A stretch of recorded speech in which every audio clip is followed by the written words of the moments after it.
Now, back to Crane Durham's Nothing But Truth. Nothing But Truth on AFR Talk. Welcome back. Crane Durham's Nothing But Truth, and that's what we're all about. But you have an opinion, you betcha. That's why when I talk about journalists like Chris Woodward, did a great job last week, by the way, with Beat the Press with Chris Woodward. I say that he's a journalist. I'm a commentator. Elements of journalism, but not a journalist. Why do you slight yourself? Because I do want clarity. I mean, yeah, elements, but a journalist is going to give you the 5 W's and an H, and it's going to go give you both sides to the degree of equal presentation and not form the opinion at the end when a news story. I, of course, will give you my opinion, give you both sides, and tell you where one side is not telling the truth. What about if both sides don't tell the truth? Well, then I'll say that too. Come on. I mean, yeah. All the critics of Obamacare, everything I said and so many people said about Obamacare, oh, we're really eating our words now. Hey, Garth, not. Crane Durham's Nothing But Truth, proudly on AFR Talk.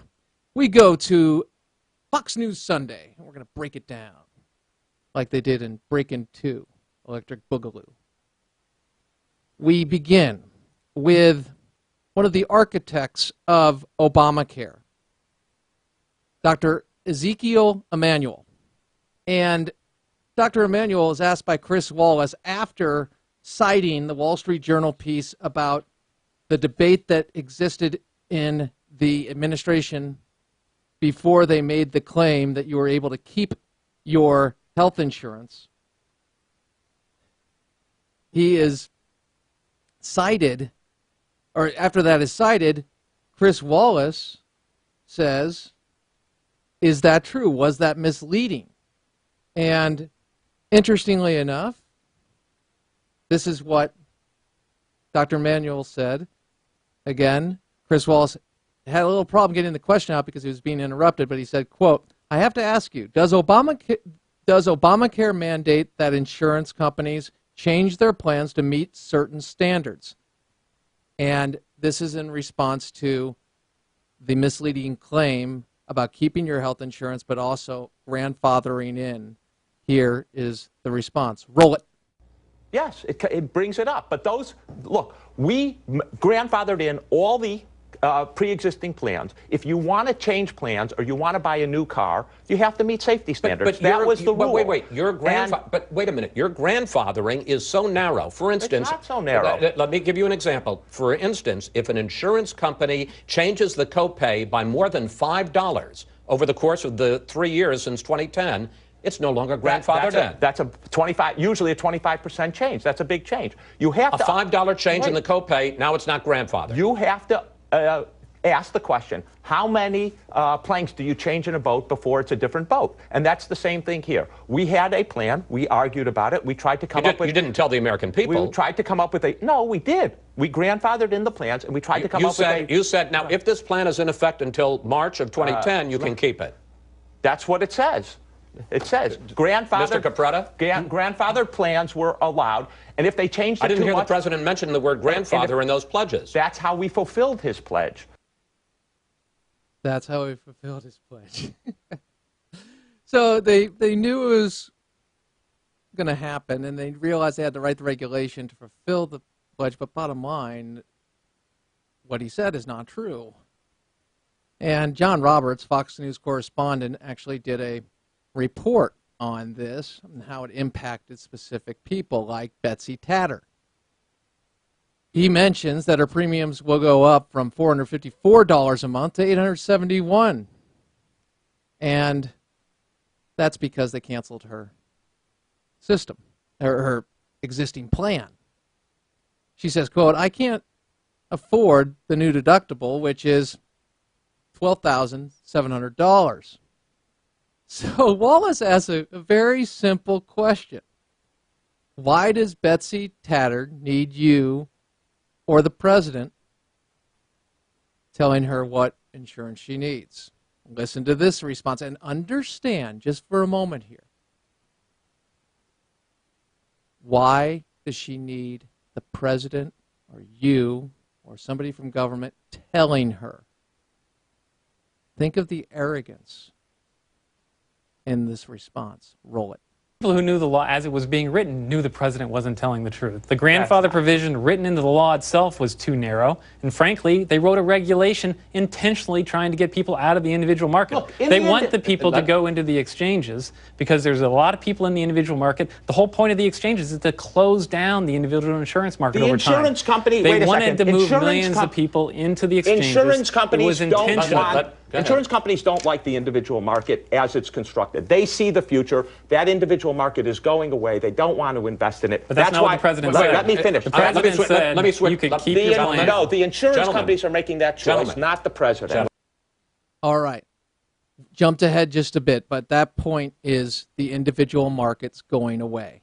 You need to take that. That actually sets up Betsy Tatterd. Now, here's the point that what he was just making, James Capretta, and actually Dr. Emanuel is making it. He's saying because of the law, the individual market's going away, and because of the law, the insurance companies want the individual market to go away. But the law is forcing it to go away, and that's what the overall end game is, to get to a single-payer system. Mind you, they reveal a strategy. Now we go to Betsy Tatterd. And Betsy Tatterd has her premium increased as well as her deductible. And she can't afford it. So why does she need the government telling her what kind of insurance to buy when she's satisfied with the insurance she has? Roll it. For two reasons. First of all, if she goes in and that insurance doesn't cover enough, and which is typically what happens with these very low-cost plans, and she gets sick and it exceeds, typically we who are insured pay the difference. That's called cost shifting. She likes her plan. But we're cost shifting. The second thing is, just as we have safety standards for cars, you can't buy a car without a seatbelt, you can't buy a car without a airbag. You can drive them. We're not going to take you off the road. But if you're going to buy a new car, you have to have those safety features. Okay, but let me ask you. All right, it's the same thing with Obamacare. Wait. You cannot have these I agree with you about I'll agree with you about the airbags, and I'll agree with you the safety belts. She is a woman who has a 24-year-old son. She's not going to have any more children. Obamacare includes maternity services, pediatric services, substance abuse services. That's not the airbag. It is the airbag. Not for her, it isn't. She's not going to need a maternity services. We all share in the cost so that everyone can get it. She will need another high-cost service, like cancer care, or like a stroke care, God forbid, or her kid might get hit by a car, or her kid might father a baby. We have to make sure that people are covered for those things. Whether they want to be covered for the things or not. If they don't want to be covered and they don't end up and they're uninsured or they have very low insurance, they transfer those costs to the rest of us. That's the whole point of part of Obamacare, to eliminate this cost shifting so people assume individual responsibility. 1.8% uncovered medical costs. Remember the emergency room cost shifting? That's 1.8% of healthcare costs. That's the reason, one of the reasons we were told that we needed this. So 80% plus are satisfied, have insurance, and they have to reform the entire system and have it come even more under the government, inevitably a step to single payer. And these are the reasons they're giving. I think the greatest thing for Obamacare and the truth about Obamacare, get Dr. Emanuel out there, the architect, and let him just go. And then clip, and demonstrate what he is saying.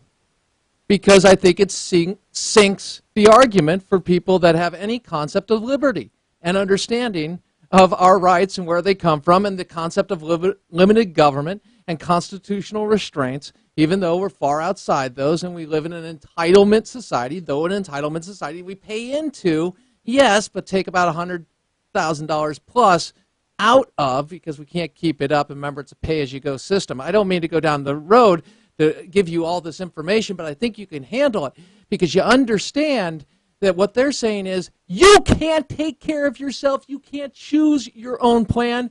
We, the government, need to be there, and we do such a good job of it. We can plan it for you. You'll need this. What if? The wonderful world of if. So we're going to force you to buy a product. Don't worry, you'll be able to qualify for subsidies. Some of you actually won't, and some of you will lose your plan, but we couldn't tell you that in the beginning. This is what left liberal, as we know it now, legislation is all about. It's the promise. See, as a conservative, I realize we can't save everyone. I would like to. I think that would be great. We can't. We can't save people at times from themselves. Now, we know that we have a Lord and Savior who can and has. Bottom line, we don't look at government and we don't elevate it to a place where we worship it. Or do we? Because certainly that's exactly what leftism is. Liberalism is. Think about it for a second. They believe that government is not subject to human nature. They believe this because they believe in a ruling class that knows better for everybody else and is not subject. Government made up of people, fallen, with human nature, our nature, and they believe, no, they've eclipsed that. That's evolved. And now that it's evolved, they can make those decisions because they're not hamstrung by the desire for power and self-preservation, individual self-preservation when it comes to their offices. And if they are part of the government, they can join a union and pretty much assure the fact that they're going to have a job for life. And if there's a government program, it'll be the closest thing to eternal life on earth, as Ronald Reagan would say. That's what they understand. That's what they know. And that's what's at hand here, because where else would you get people defending a program that they lied about? Attempting to, I don't know, I don't even know if they're trying to confuse us anymore. They're attempting to say, take your medicine, you can't handle it. You can't handle freedom. That's it. And it's interesting to me that they want to make us a womb-to-tomb generation in the sense that, I really shouldn't say womb. Ironically, they don't want to protect you in the womb. But if you're lucky enough to go outside the womb and, I guess, get beyond the gosnells, you will be able to be taken care of by the federal government. Now, the cost of that is your liberty. The cost of that is not being able to use your godly gifts the way that God intends you to do so as you get centered and understand what you are here to do, because you do have a purpose. No, it's to do what the state tells you. You see, this is where the shift is to statism. And so it needs to be understood. Now, how are we doing on clips? All right, for the segment? All right. So, as we understand this, as we get it, by the way, that's just a little back and forth between Brent and me, and Jeremy for that matter. As we understand this, he is saying she needs this because if not, we'll pay for it anyway. We've exposed that.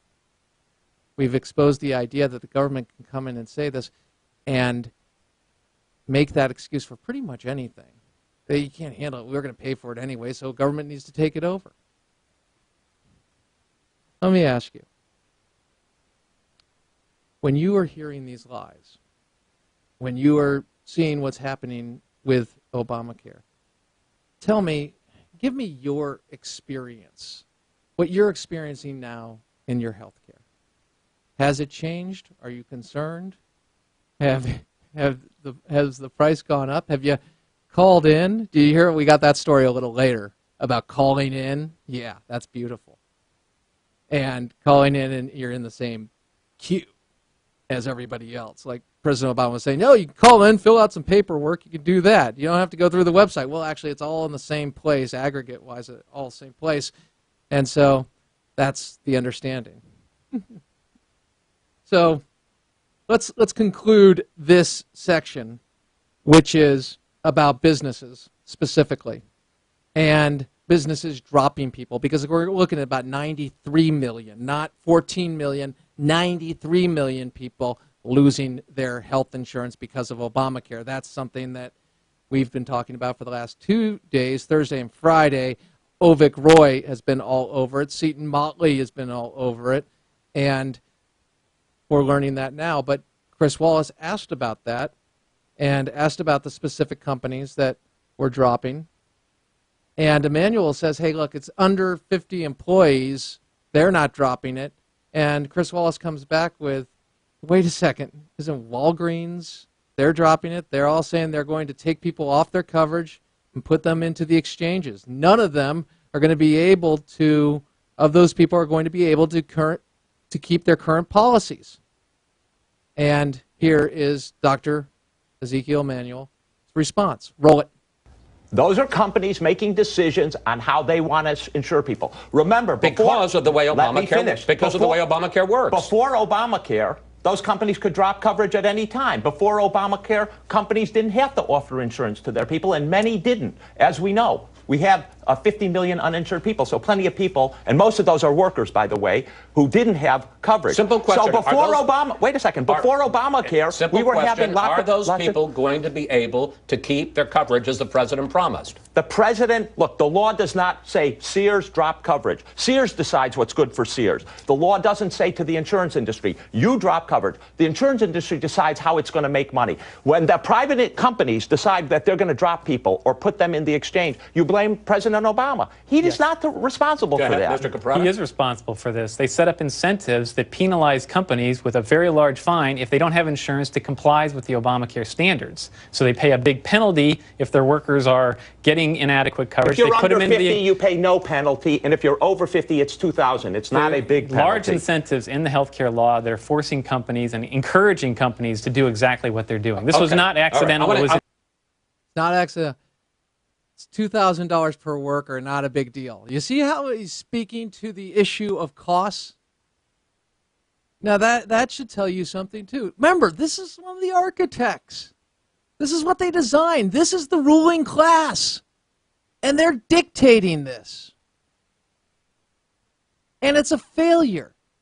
And you know what they're trying to do now? Blame the insurance companies for complying with the law and lying about what actually took place, about telling the lie. They knew if enough Americans knew the truth about what was happening, they wouldn't support it. And the mainstream media is actually doing somewhat of a job, but this impacts so many people, they're not going to be able to let this thing go away. This is nothing new in a liberal policy, or actually when you have the Obama administration not telling the truth. It's just the fact that it hits so many folks that everybody's waking up to it. Seton Motley made that observation the other day, and I thought it was quite brilliant. Nonetheless, as we look at this wrapping up, we'll come back. We're going to have a story about Rand Paul and defending himself against plagiarism. We'll take a phone call regarding health care. And, oh yeah, one more thing. Melissa Joan Hart. Do you know who she is? Sabrina? Yeah, I guess. She had something to say about what happened when she supported Mitt Romney, and I found it to be quite revealing. We'll bring that to you. So, Rand Paul, Melissa Joan Hart.